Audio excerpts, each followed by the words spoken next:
گرمیش کی وجہ سے اسی جگہ زائل ہو جاتی ہے، دماغ تک نہیں پہنچتی۔ اگر دماغ میں وہ چلی جائیں، دماغ میں تاثر پیدا ہو جائے۔ انہوں نے کہا کہ دیکھو اللہ کتنا حکیم ہے، حکمت والا ہے، دانائی والا ہے۔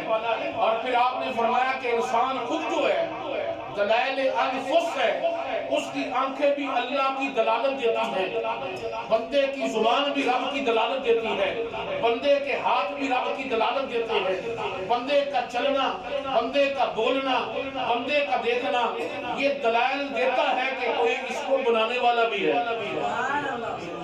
کوئی اس کو بنانے والا بھی ہے۔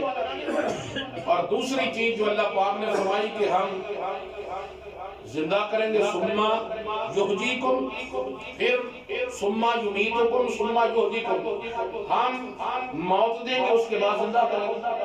یعنی جو انسان اس دنیا میں آیا ہے ایک نہ ایک دن اس کو موت آنی ہے، چاہے وہ جہاں 60 سال گزار جائے، 70 سال گزار جائے، 80 90 گزار جائے، 100 سال بھی گزار جائے، موت کو کوئی بندہ روک نہیں سکتا۔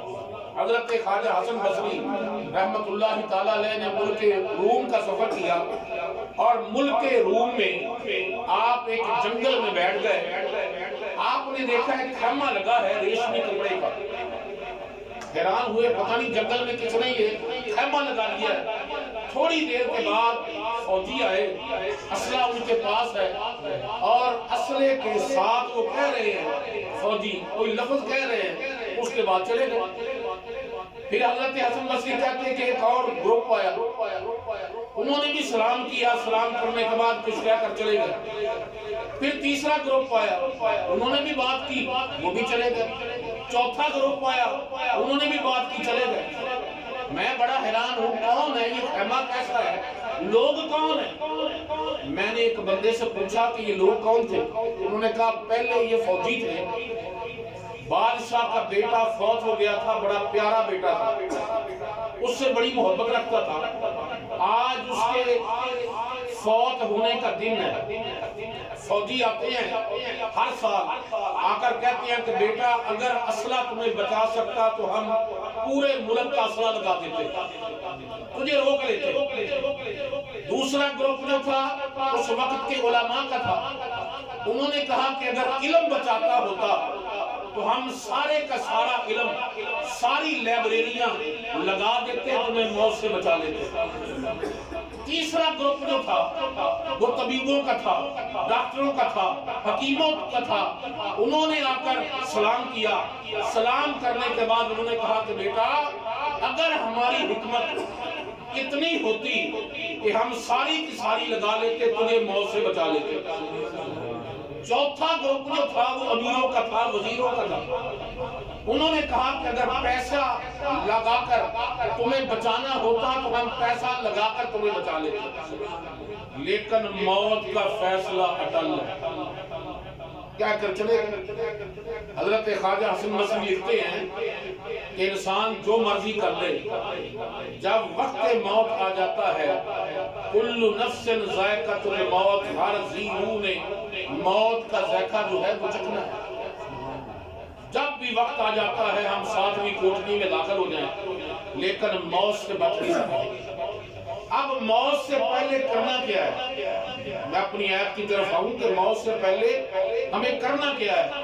مفسرین کرام اس آیت کے تحت لکھتے ہیں کہ موت سے پہلے انسان کو چاہیے، اور یہ ہر بندے پر فرض ہے کہ وہ اللہ کی پہچان کرے، اللہ کو جانے، اس کی معرفت حاصل کرے کہ رب کیا ہے اور کیسا ہوگا، اس کا نظام کیسے چل رہا ہے، اللہ کو پہچانے، اس کی معرفت حاصل کرے۔ حضرت داتا حجویری رحمت اللہ علیہ نے کشف المحجوب کے اندر لکھا کہ ہم اللہ کی معرفت اگر حاصل کرنا چاہتے ہیں، نہ یہ علم سے حاصل ہوگی، نہ عقل سے حاصل ہوگی، اللہ کے فضل سے حاصل ہوگی، اللہ کے فضل سے حاصل ہوگی۔ اور اس کو حاصل کرنے کا بہترین طریقہ ہے کہ جن لوگوں پر رب کا فضل ہو جائے ان کے قریب بندہ ہو جائے۔ جن کو پہلے اللہ کی معرفت حاصل ہے اللہ کی پہچان حاصل ہے، بندہ ان کے قریب ہو جائے. اگر ان کے قریب ہوگا تو جلدی معرفت حاصل ہو جائے گی. بعض لوگ یونیورسٹیوں میں کالجوں میں پڑھنے والے جب ان سے کہا جائے کہ تم مرید ہو جاؤ پریشان ہو جاتے ہیں. رب کا قرآن ہے، حدیث مصطفیٰ ہے، ہمیں مرید ہونے کی کیا ضرورت؟ ہم تو قرآن کے مرید ہیں، حدیث مصطفیٰ کے مرید ہیں. قرآن ہر بندہ پڑھ سکتا ہے، حدیث ہر بندہ پڑھ سکتا ہے، لیکن اس پر چلنا کیسے ہے یہ ہر کسی کو پتہ نہیں ہے. اور اس رستے پر چلنا کیسے ہے؟ مثلا جس نے لاہور دیکھا ہی نہ ہو وہ ہر بندے سے پوچھے گا کہ یار میں اڈے پر اتر گیا ہوں، نیازی اڈے پر، میں نے اب گنگا رام ہسپتال جانا کیسے جاؤں؟ اور جس نے گنگا رام ہسپتال دیکھا ہو وہ فوراً آپ کو اڈے سے اتر کر گنگا رام ہسپتال میں لے جائے گا.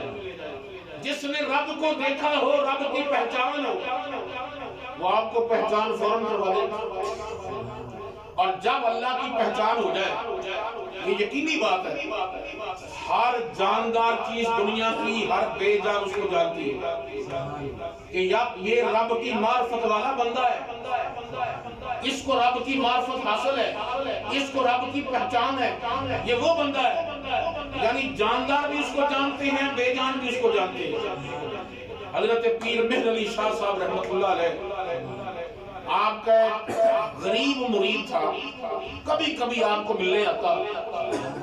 ایک دفعہ اس نے اپنا سوال کر دیا کہ حضور ملنے کو دل بہت کرتا ہے کہ آپ کو ملوں، پیسے کی وجہ سے آپ کو ملتا نہیں، میرے پاس ٹکٹ کا کرایہ نہیں ہوتا کہ میں گولڑے آؤں اور گاڑی کی ٹکٹ پر. آپ نے مرید کو کہا کہ میرے قریب آ کر بیٹھا. وہ بیٹھ گیا. فرمایا اب جب تیرا دل کرے، جب گاڑی اسٹیشن پر رک جائے، انجن کے پاس جا کر کہنا کہ میں نے گولڑے والے مہر علی کو ملنا ہے. نعرہ تکبیر، اللہ اکبر،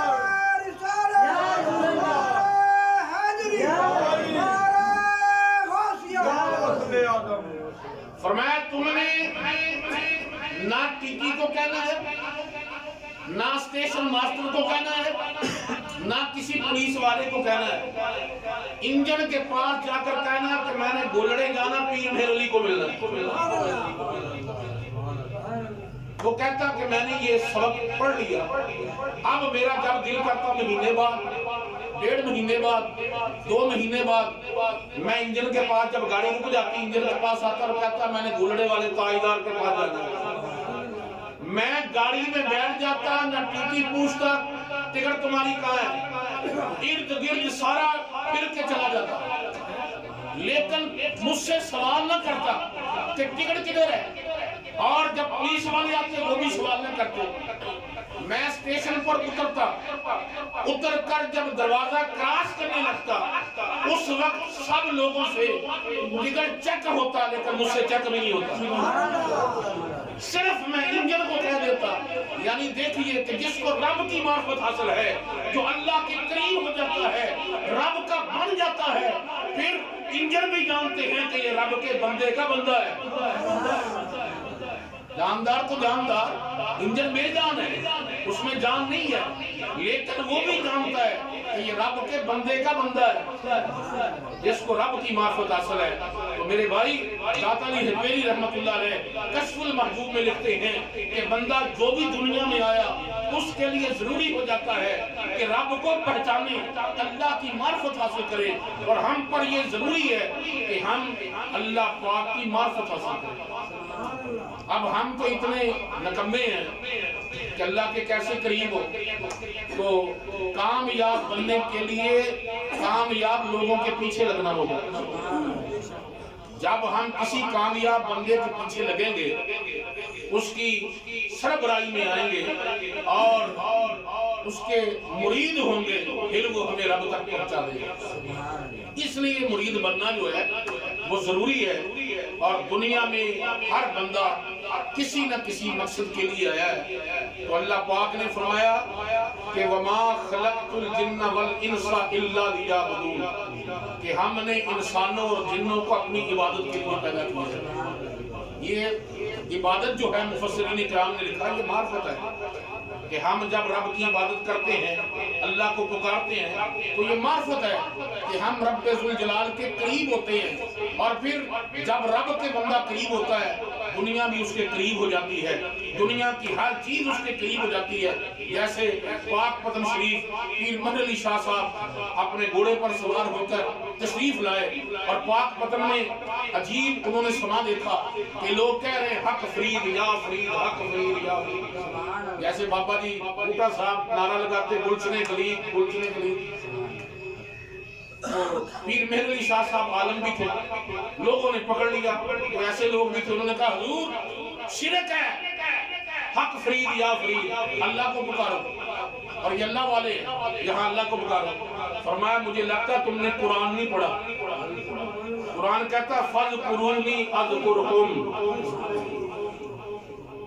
فَاذْكُرُونِي أَذْكُرْكُمْ، تم نے قرآن نہیں پڑھا، اللہ قرآن میں کہتا تم میرا ذکر کرو میں تمہارا ذکر کروں۔